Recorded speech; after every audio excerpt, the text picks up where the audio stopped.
જે ભક્તો ભગવાન તમારા ભેગા ભળી અને તમને સુખ અને આનંદ આપી અને બધાના મનોરથ પૂરા કર્યા છે. આવા ચમત્કારો તો અનંત છે, એક બે નથી. ક્યાં જીવ ને ક્યાં જગદીશ, ક્યાં કીડી અને ક્યાં કુંજળ મેળા ક્યાંય થાય. પણ ભગવાને કૃપાએ કરીને આપણી ઉપર આજે ફેર આવા ભગવાન ઓળખાણ છે, આવું નક્કી માનજો, નહીતર આ કાર્ય બને એમ છે નહીં. સામાન્ય એક આપણે કોઈને ખબર પડે કાંઈક ચમત્કાર કે પરચો દેખાડો ને ભગવાન કાંઈક નિમિત્ત કર્યો, જે તે સમયે વંથલી મંદિરની અંદર જે પ્રસાદી ભવન છે, પ્રસાદી ભવન હાલમાં તો અત્યારે રિનોવેશન ફર્સ્ટ ક્લાસ થઈ ગયું. જે તે સમયે 2000ની સાલની વાત છે, તે સમયે જે બંધન હતું તેની અંદર આપણે જે અત્યારે કારી કપચીઓ છે ને એ તે સમયે નહોતી.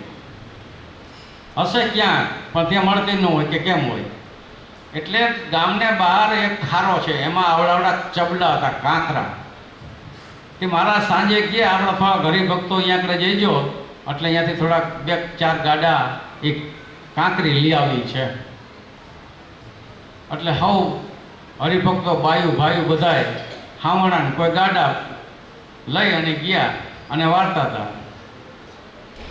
હવે એમાં મહારાજ એક નાનો ડબરો સુખડીનો ભરીને લેવા, સુખડીનો પ્રસાદી. એટલે હવે સેવા કરે છે તો એક સુખડી પ્રસાદી રૂપમાં બધાને આપવી. એટલે કોઈએ કીધું મહારાજ ત્યાં તમે 5 હાથનું કીધું છે, 5 હાથ જણા ગયા છે, અટકળ કર્યો એને. તો મારે આટલી તો થઈ ગઈ ને, ઘણી આટલી પ્રસાદી તો.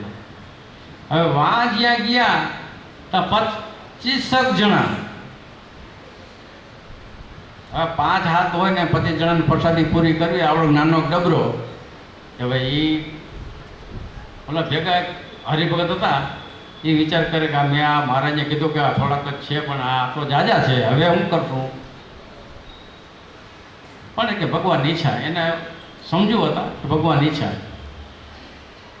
એટલે મહારાજે શું કીધું, ઓલી એક દેવાની ગણતરી હતી ને કે હાલે પ્રસાદી બધાને દઈ દો. તો મહારાજ તમારા હાથે દો. તો મારે કે લાવો અમે દઈ. હા, એ બધાને 2 ડગરા મહારાજ દીધા આવ્યા, 2 બટકા. આવડા પેલા પાકના બટકા હતા, આપણે પાક હાથો કહેતા, એટલે પાકની પ્રસાદી હતી. 2 ડગરા દેતા આવ્યા બધાને. 25 ને એ ડબરામાંથી આમ હાથ નાખીને દે 2 ડગરા બધાને લીધી. ઓલા હરિભગત ત્યાં જઈને ઉભા હતા, એ જુએ કે આ ડબરો આવડો છે અને આ બધાને 2 બટકા દીધા એક દેવાની બદલીમાં, તો હજી હાથમાં કે નિકરાજ કરે છે, નિકરાજ કરે છે કે જે જુએ તે અડધો ડબરો ખાલી, અડધો હજી એમને ભર્યો છે. તો અહીંયા બધાને ઓલા ભાઈએ વાત કરી કે આ ચમત્કાર જુઓ કેવો છે, ભગવાનના હાથે પ્રસાદી મળી અને આ આપણને આવડા ડબરાની અંદરથી 1 જણો ખાઈ જાય એમણે 25 જણાને 2 ડગરા દીધા છે. વિચાર કરો, આવો ચમત્કાર ભગવાન આપ્યો. શું કામ ને સેજે તમને એ થાય આ કોઈ વચન સિદ્ધિ પુરુષ છે કે આવો મોટા છે, ભગવાન પણ નીચે તો પછીની વાત છે. પણ જ્યારે સમજણ ને જ્ઞાન થવા માંડ્યું ત્યારે જેમ જેમ તમારી સ્થિતિ બંધાતી ગઈ ત્યારે ત્યારે એ ભગવાન ઘણું કહેવાનું છે. ત્યાં લગી ભગવાન કહેવાતા નહોતા. આવા ચમત્કારો અને પરચાઓ ભગવાનને હજારો આપ્યા. એના શાસ્ત્રો છે, એ લખાણ છે, બધું નથી એમ નથી. એટલે આપણે સુખ કે આવા જે ભગવાન મળ્યા છે એને કોઈથી છોડવા નહીં. એના મળેલા જે સત્પુરુષો છે એ આપણી સમક્ષ અત્યારે બિરાજે છે. મૂર્તિમાં છે, ભગવાનની મૂર્તિ છે એમ છે. તો આમાં જે બેઠેલા છે બધા આ જે ભક્તો બેઠા છે, એમાં જેને જેને જેવો અનુભવ થયો હશે એમને વિશે કે જે કોઈના દુઃખ કાપ્યા હશે કે જે કોઈને સુખ આનંદ આપ્યા હશે કે જે કંઈ એના થકી કથા વાર્તા સાંભળી હશે અને ભગવાન લગી જો પહોંચાડ્યા હશે તો કે એનો આનંદ ને એનો સુખ છે. કાં મળે પકડો ભગવાન અને કાં એના સંત, એ 2 વચ્ચે કલ્યાણ છે. એટલા માટે કે આપણને એ મળ્યા છે. મુદ્દો હાથમાં આવ્યો છે. શાસ્ત્રમાં ઉલ્લેખ બધાય છે પણ આપણે અભ્યાસ નથી એટલે ખબર નથી. સ્વામિનારાયણ ભગવાનની વખતની અંદર જ્યારે સ્વામિનારાયણ ભગવાન અંતર ધ્યાન થઈ ગયા ત્યારે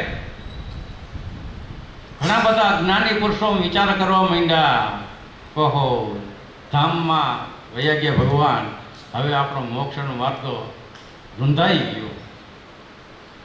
ત્યારે એ વાત ગુણાતીતાનંદ સ્વામી પાસે ગઈ. તમે જો બધાએ વાંચ્યું હોય તો એ સ્વામીએ વાતમાં લખેલું છે કે હજી પણ મધ્યાહન સૂર્ય છે, મોક્ષનો માર્ગ અટકી નથી ગયો. હજી પણ શું છે?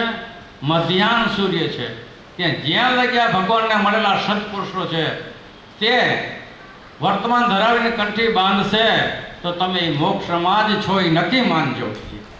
જે કોઈ જેની પાસે કંઠી બંધાવી છે, જેને ગુરુ ધારણ કર્યા છે, તો મહારાજ કંઈ મોક્ષમાં માર્ગ કોઈ સંશય નહીં કરતા. હવે આપણે આપણી ફરજ ભૂલ્યા છે કે નથી ભૂલ્યા એનું અનુસંધાન રાખવું.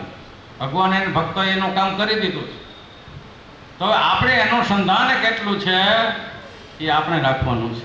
બાકી મોક્ષના માર્ગમાં કોઈ કમી નથી, ખામી નથી કે ખોટ નથી, નક્કી માનજો.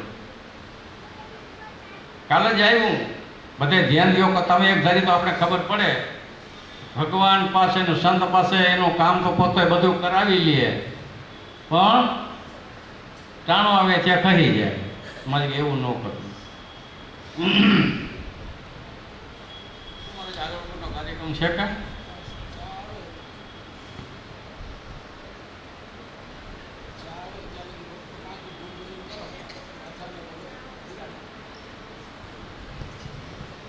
એટલે આપણે આ જે અખિલ ભૂમંડળીની કથા થાય છે, અખિલ ભૂમંડળીની કથા એ ઊંચ પ્રકારનો, ઘણાને સમજાય ને ઘણાને ન સમજાય.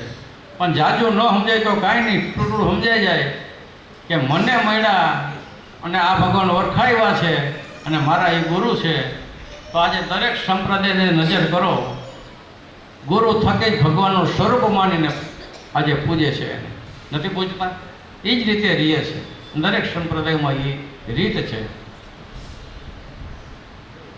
તો આ જે સભાની અંદર બેઠેલા તમામ અને તમારા પ્રસંગમાં કોઈ જે આવેલા પ્રસંગમાં એમને પણ આ પ્રત્યક્ષ ભગવાન અને સંતનો મહિમા કહેજો કે તમારા સંકલ્પો પૂરનારા છે તે પૂરશે અને છેલ્લે મોક્ષમાં લઈ જશે. આ લોકને વિશે તો સુખી કરશે, આ લોકને વિશે સુખી કરશે. અન્ન ધન વસ્ત્ર આબરૂ એ કોઈ દુઃખી કોઈને નહીં થવા દે, ભગવાનનું વચન છે. પણ જે સાચું સુખ ને સાચી જે પ્રાપ્તિ છે એ પણ કરાવશે, આ નક્કી માનજો. બોલો અનાદિ શ્રી કૃષ્ણ નારાયણ ભગવાનની જય. હવે જે કાંઈ આગળનો કાર્યક્રમ હશે ત્યાંથી તમને કહેશે. હવે એકાદી ધૂન કે કીર્તન જે કંઈ કરવું હોય તે કરો.